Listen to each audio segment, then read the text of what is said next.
When you hear the name Funke Akindele, what comes to your mind? Well, I wouldn't know all that comes to your mind, but I want to believe that Jennifer definitely comes to your mind.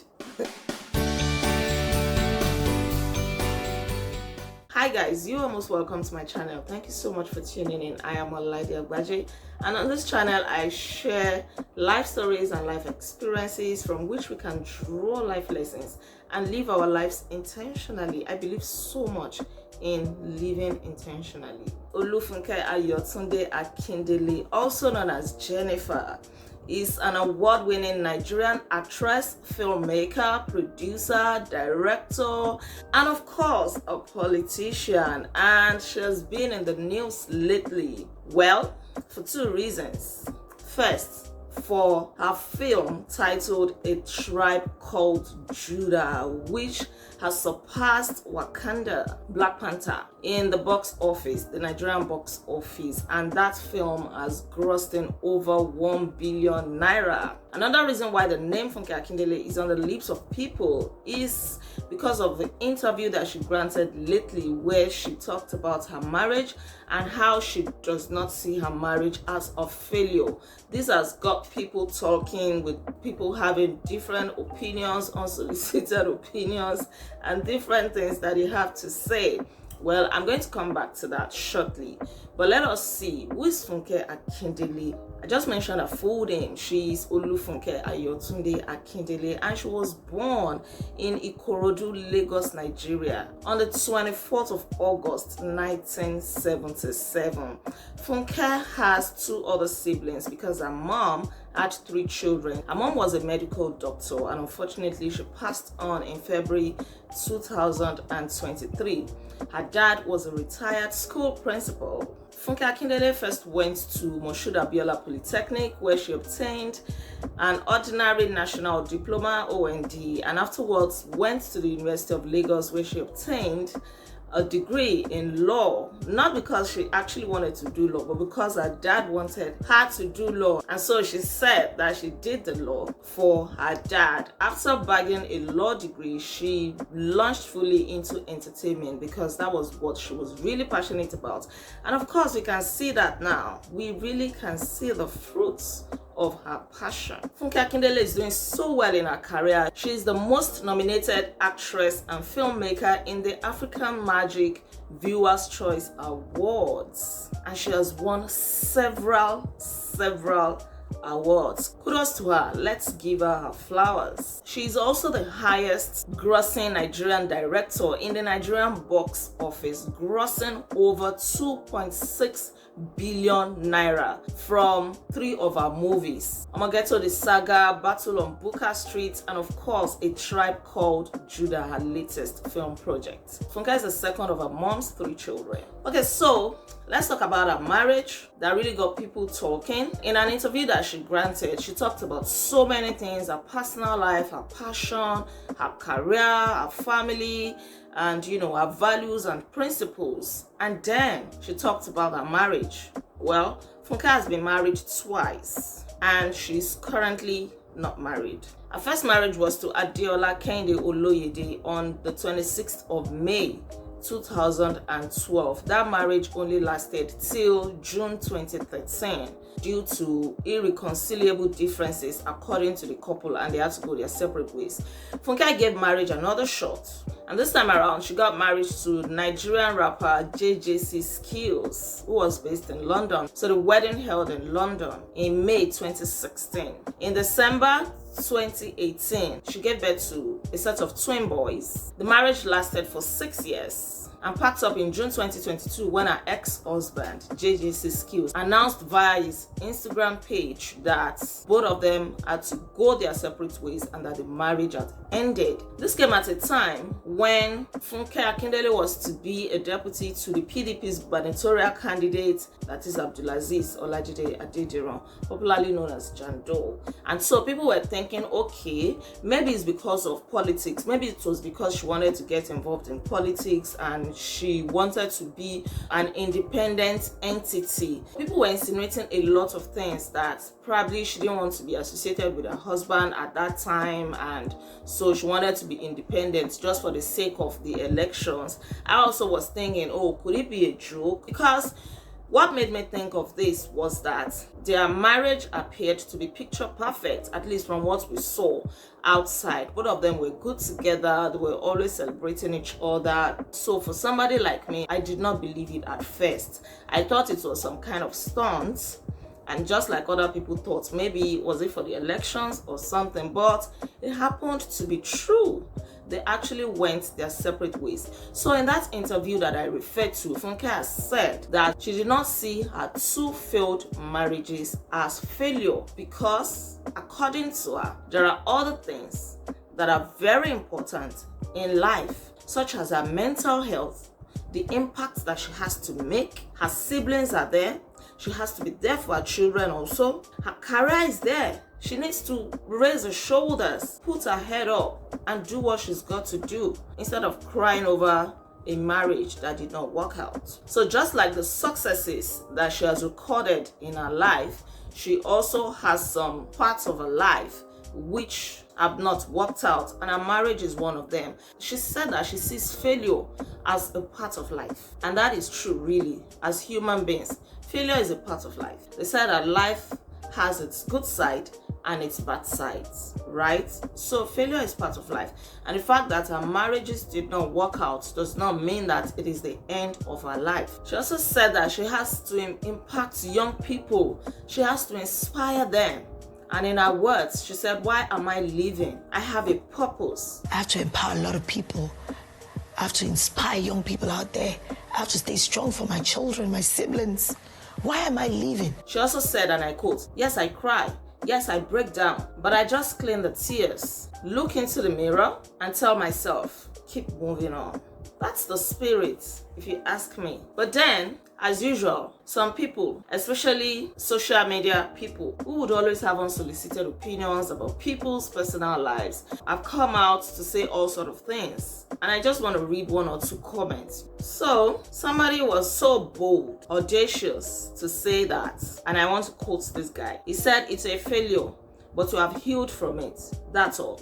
You can choose to or not to try again. But when something stops working, it's failed. Do you agree with this? When something stops working, it has failed. Is it true? I don't agree. When something stops working, it depends on your perspective. Sometimes when something stops working, you have just learned a way not to do that thing, right? You have just learned how that thing is not going to work. It could be a learning curve when something stops working. It might not be an outright failure. It could be an eye-opener to say, okay, this thing is not going to work this way. Or you could see it as, like I said, a learning curve. Maybe you realize your mistakes. Oh, I didn't do well there, and all of that. And sometimes when something stops working, it can be an indication that, okay, this is not the right thing for you. Try something else. Yeah? Speaking generally now, not only in terms of marriage, talking of failure when something stops working. So I disagree with this guy that when something stops working, it's failure. It's relative. It depends on how you see it. And she chooses not to see her marital breakdown as a failure. That is it. People should respect that. She was the one that knew what she went through. She was the one that knew what transpired, why she decided to leave. Trust me, people will put out what they want you to know. You don't expect her to put all the details out there for people that really do not matter to her. And I like the fact that some people replied this guy to say, it is not a failure. When something stops working, you discard it. It simply stops functioning. But let's look at it. Is marital failure really a failure? For some people, it is freedom. Freedom from pain. Freedom from abuse. So the fact that a marriage does not work out does not mean that you have failed in life. There are other things worth living for. If you have children, they are worth living for.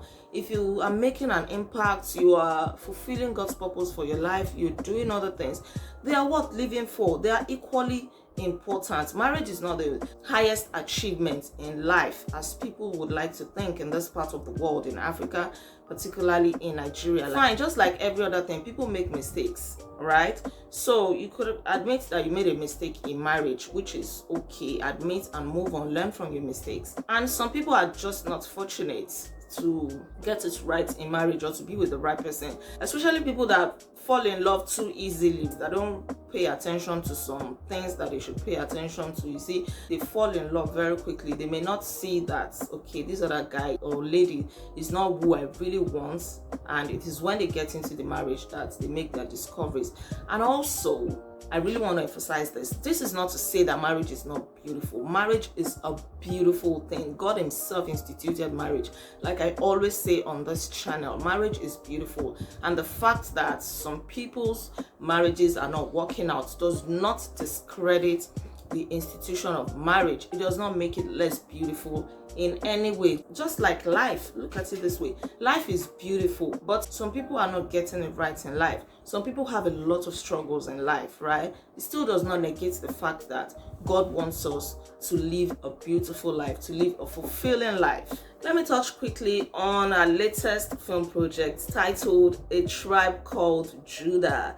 The film has been making waves both home and abroad, and people have been rating that film so highly. So according to her, the film is a memory of her late mom, although she did not emphasize that the film would be in memory of her late mom, because she started writing the story before her mom passed, without having an idea that her mom was going to pass away in February 2023. So she really felt the emotions, according to her, in that film, because she acted like her mom in that movie. Her mom was a single mother who raised her and her siblings so well. She trained them through the best schools. She taught them to be hardworking, to be disciplined, to be humble. So in that movie, she also acted as a single mother who has 5 different children from 5 different tribes, the tribes of Judah. So the film actually celebrates single mothers out there who struggle so hard to take good care of their children, and in spite of this, they are being judged by the world, who really do not know their stories, who don't know what they've been through. The story celebrates mother's love, just like her own mother showed her and her siblings so much love and would do anything for them. If you have not seen it, go and see it. This is an unpaid advert, but it is good. I'm really inspired by her. I'm inspired by her story. I'm inspired by all that she's able to do for herself. I give her flowers, really. Kudos to her. You see, I'm saying this because bad news fly a lot, and anytime a Nigerian does something bad, yes, I'm saying Nigeria now, because people are quick to label us as criminals in quotes. So when people do good, when people are making waves like this, we should celebrate them. We should celebrate them, and we should allow it. We should use the same energy that we use in condemning people to also praise them when they do something good. She has come out to say her principles, her values, and one of them is discipline. She believes so much in hard work, in consistency. Like, you cannot always do things when it is convenient for you. You cannot always do things when you feel like. You have to get up. You have to do what you have to do. You have to be consistent. You have to be disciplined. And I really agree with her. I share in her submission. We have to put our bodies, our feelings, and everything under subjection and get the job done. You have to be willing to pay the sacrifice. According to her, there is nothing like I am tired. In her own dictionary, she gets up, she does what she has to do. Fine, anytime she's tired, she can put away her phone and take a break and rest. But when it's time to fire on and work again, she doesn't take her work with levity. And even people around her usually say that she's too tough, she's too hardworking, she drives them, she pushes them to do what they have to do. And that is really good. Are we not saying it? A Tribe Called Judah has raked in over ₦1 billion. Who is enjoying the fame, the wealth, and everything that comes with it now? She has worked for it. This is like an encouragement to you watching me. Do that thing. Stretch yourself. Sacrifice. It doesn't kill. And by the way, she is self-taught. Her writing skill, her directing skill, acting, producing, and all these other things that she puts into her entertainment career, her self-taught. I'm self-taught. I love to write. I love to act. I supervise all department. She's passionate about it. This tells you that you can do whatever you set your heart to do. Absolutely. Talking about politics, right? Like I mentioned earlier, she contested in the last elections, but her party did not win. And that also does not make her a failure. In fact, I salute her courage And that is what life is about. You really want to try out different things. You really want to spread your wings and fly, not afraid of failure. What is failure? Failure is part of life. So don't be scared. Oh, what if it doesn't work out? What if I fail? It is part of life. And I really salute her for that. And even though she did not win, she has said that she's still interested in politics because she's just naturally passionate about helping people, especially women and young people, because it breaks her heart to see that these people have great potentials, but they are living below the potentials and the purpose of God for their lives. Some of them are just wallowing away. There are some women out there who cannot do anything for themselves without their husbands, and these are some of the things that she's passionate about. So that passion is going to drive her to come back again. So we may be seeing her again contesting. Thank you so much, Funke Akindele, for being a great inspiration to many people, to young people. And I really like the way she carries young people along in her movies, helping them to build a career. She's got her foundation, she's got her art school where she helps people to nurture their talents. These are some of the things that inspire me. I'm inspired by people's success stories, and that is why I'm even talking so much about it, because what is life without an impact? So well done, Funke Akindele. I wish her more success. May she receive the strength and the courage to keep pushing ahead, to keep forging on, and to even do greater things on earth. Thank you so much for being an inspiration to us, Funke Akindele. Yes, who is your own inspiration? Do you mind to share? What are your thoughts about the story that I just shared? Kindly share with us in the comments, and kindly subscribe to my channel if you are yet to subscribe. You can also share this video if you want to share. Feel free to share. Thank you so much, guys, for watching. I'll see you in my next video. Do take good care of yourself.